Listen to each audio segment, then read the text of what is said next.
भगवान विष्णु और सागर मंथन की कहानी। बहुत समय पहले एक महान सागर था जिसे क्षीर सागर यानी दूध का सागर कहा जाता था। देवताओं और असुरों दोनों ने अमृत की इच्छा की जो इस सागर में छिपा हुआ था।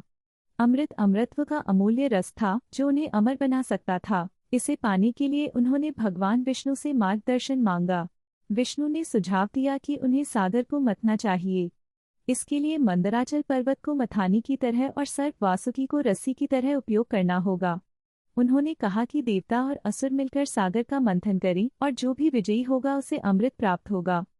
मंदराचल पर्वत को सागर में रखा गया और वासुकी को उसके चारों ओर लपेटा गया, लेकिन पर्वत अपने भारी भार के कारण डूबने लगा।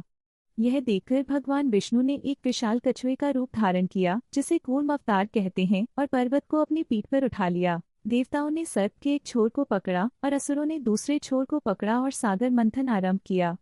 जैसे जैसे सागर मथा गया अनेक रत्न और देवताएं प्रकट हुईं जिनमें देवी लक्ष्मी भी थी जो विष्णु की पत्नी बनी। लेकिन साथ ही एक भयानक विष भी निकला जिसे हलाहल कहा गया।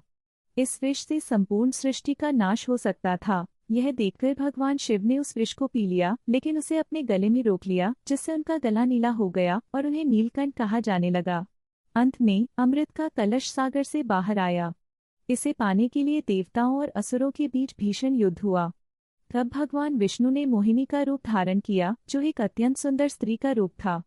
मोहिनी की मोहकता में फंसकर असुर उसके पीछे लग गए और इस दौरान मोहिनी रूप में विष्णु ने सारा अमृत देवताओं में बांट दिया जिससे देवता अमर हो गए। यह कहानी सहयोग, अच्छे और बुरे के संघर्ष और भगवान विष्णु के द्वारा सृष्टि की रक्षा के लिए किए गए प्रयासों पर आधारित है।